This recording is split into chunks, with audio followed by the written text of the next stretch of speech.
ஒரு சிவாலயத்துல தரிசனத்துக்கு போறீங்களா, நமச்சிவாய வாழ்கநாதன் தாழ் வாழ்க, இமைப்பொழுதும் என் நெஞ்சில் நீங்காதான் தாழ் வாழ்க, கோகழி ஆண்ட குருமணி தன் தாழ் வாழ்க, ஆகமம் ஆகி நின்று அன்னிப்பான் தாழ் வாழ்க, சொல்லினே போங்க.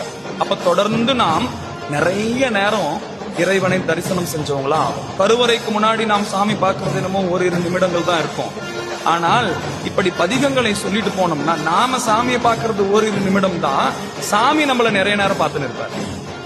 உங்களுக்கு புரியுதா? இவ்வளவு பேர் உட்கார்ந்து இருக்கிறீங்க, இவ்வளவு பேர் பேசி அமைதியா உட்கார்ந்து இருக்கிறீங்க.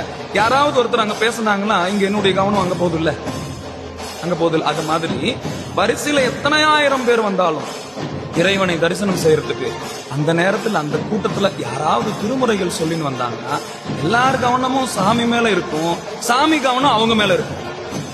இப்போ நம்ம கவனம் சாமி மேல இருக்கிறது முக்கியம் தான், ஆனா அதை விட முக்கியம் சாமியினுடைய கவனம் நம்ம மேல இருக்கணும் தானே. சாமியினுடைய கவனத்தை நம்ம மேல ஈர்க்கிறதுக்கு ஒரே ஒரு வழிதான், அது தமிழ் தான். தமிழுக்கு அவர் கட்டுப்படுறாரா இல்லையா? அந்த தமிழுக்கு அவர் கட்டாயம் ஓடி வர. தமிழ் சொல்ல வல்லார்க்கு வினை இல்லையாமே. அப்போ தமிழ் பதிகங்களை நீங்கள் சொல்லுங்கள்.